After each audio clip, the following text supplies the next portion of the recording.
Hey everyone, welcome to my channel mister biology beats. Friends, हम आज के video में बात करने वाले हैं कि आइडेंटिकल ट्विंस यानी कि मोनोजाइगोटिक ट्विंस का जीनोम 100% सिमिलर होता है या नहीं होता है। अब तक के हम सुनते आए कि आइडेंटिकल ट्विंस का जीनोम 100% सिमिलर होता है, लेकिन ऐसा नहीं होता है। क्यों? देखिए, समझते हैं।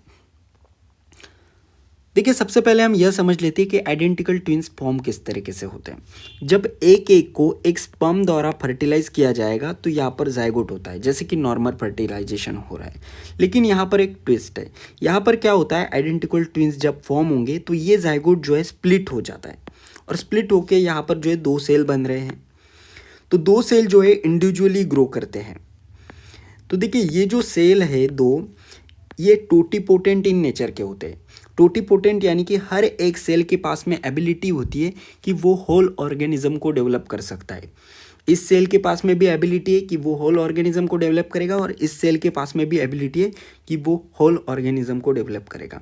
तो इंडिविजुअली ग्रो करने लग जाते हैं, और ग्रो करने की वजह से यहाँ पर एक इंडिविजुअल बनेगा और यहाँ पर दूसरा इंडिविजुअल बनेगा, और इसी को ये हम कह रहे हैं आइडेंटिकल ट्विंस यानी कि मोनोजाइगोटिक ट्विंस। तो यहाँ पर क्या हो रहा है, एक जाइगोट स्प्लिट होके जो है दो सेल बन रहे हैं, और दो सेल इंडिविजुअली ग्रो करके दो इंडिविजुअल को बनाएंगे, जिन्हें कि हम कह रहे हैं आइडेंटिकल ट्विंस। तो इस केस में जब जाइगोट का स्प्लिट हो रहा है तो एक ही सेल स्प्लिट होके दो सेल बन रहे हैं, इसलिए यहाँ पर दोनों सेल का जीनोम जो है 100% सिमिलर रहेगा, राइट। लेकिन जैसे जैसे डिवीजन होता जाएगा, जैसे कि ये सेल डिवाइड करेगी, दो सेल बनाएगी, और ये सेल और डिवाइड करेगी, दो सेल बनाएगी, और ये सेल और डिवाइड करेगी और दो सेल बनाएगी। तो यहाँ पर जब डिवीजन हो रहा है तो सबसे पहले क्या होगा, यहाँ पर रेप्लिकेशन होगा, और रेप्लिकेशन के बाद में डिवीजन होगा। देन यहाँ पर दो सेल जब बन रहे हैं तो इस सेल में भी रेप्लिकेशन होगा, इस सेल में भी रेप्लिकेशन होगा, और फिर डिवाइड करेगी और दो सेल बनेंगे, राइट। यानी कि डिवाइड जब भी करेगी सेल तो उससे पहले क्या होता है, रेप्लिकेशन होता है। और रेप्लिकेशन जब होता है तो डीएनए पॉलीमरेज गलती करेगा। हो सकता है कुछ जगह पर जो है डिलेशन हो जाए रेप्लिकेशन के टाइम पे, और कुछ जगह पर जो है डुप्लीकेशन हो जाए। तो डिलेशन एंड डुप्लीकेशन जैसे वेरिएशन जो है रेप्लिकेशन के टाइम पे आते रहते हैं।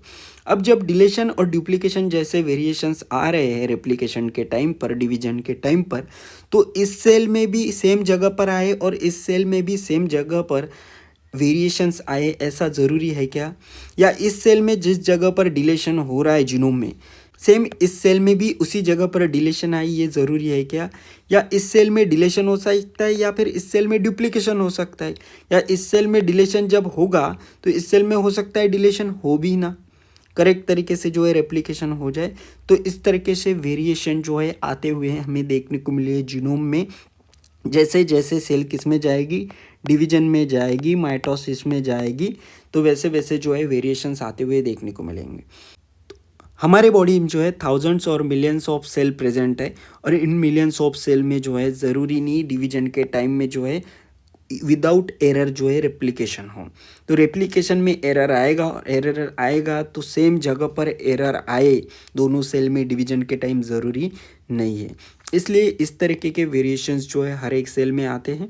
और जब आप देखेंगे तो इस सेल का और इस सेल का जीनोम जो है आपको 100% सिमिलर नहीं देखने को मिलेगा, क्योंकि इसमें अलग जगह पर जो है वेरिएशंस आए होंगे, और इसमें जो है जीनोम में अलग जगह पर वेरिएशंस आए होंगे, जिसके कारण हम कह सकते हैं कि इस इंडिविजुअल का और इस इंडिविजुअल का, यानी कि ये जो ट्विंस है इनका जीनोम 100% सिमिलर नहीं होगा जब thousands of millions of division यहाँ पर हो जाते, यानी कि सेल्स बन जाएंगे।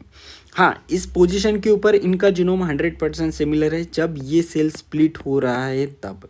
लेकिन जैसे जैसे ये सेल डिवीजन में जाएगी और इधर भी डिवीजन होता जाएगा, तो हम जब स्किन के सेल्स निकाल कर इन दोनों को कंपेयर करने लग जाएंगे, इन दोनों आइडेंटिकल ट्विंस के, तो इनका जीनोम जो है 100% सिमिलर नहीं होगा। इवन आइडेंटिकल ट्विंस की ही हम बात नहीं करेंगे। मैं अगर मेरे बॉडी से स्किन से सेल निकालता हूँ और लिवर से सेल निकालता हूँ, तो इनका भी जीनोम 100% सिमिलर नहीं होता, क्योंकि डिवीजन के टाइम पे, माइटोसिस के टाइम पे वेरिएशंस आएंगे, और वेरिएशंस जो आएंगे वो सेम पोजीशन पे आए ज़रूरी नहीं है। रेप्लिकेशन के टाइम पे जो है अलग अलग जगह पर वेरिएशंस आएंगे, इसलिए हम कह सकते हैं कि आइडेंटिकल ट्विंस का जीनोम जो है वो 100% सिमिलर नहीं होता। इवन हमारे भी बॉडी में अलग ऑर्गन से जब हम सेल निकालेंगे तो इनका भी जीनोम 100% सिमिलर नहीं होता। सेम ऑर्गन से, जैसे कि स्किन से ही अलग अलग जगह से भी अगर आप सेल निकाल लेते हैं तो इनका भी जीनोम 100% सिमिलर नहीं होता है। तो उम्मीद करता हूँ आपको समझ आ गया होगा कि आइडेंटिकल ट्विंस का जीनोम 100% सिमिलर होता है या नहीं होता है। ऐसी कई वीडियो देखने के लिए वीडियो को लाइक और चैनल को सब्सक्राइब कर दे। धन्यवाद।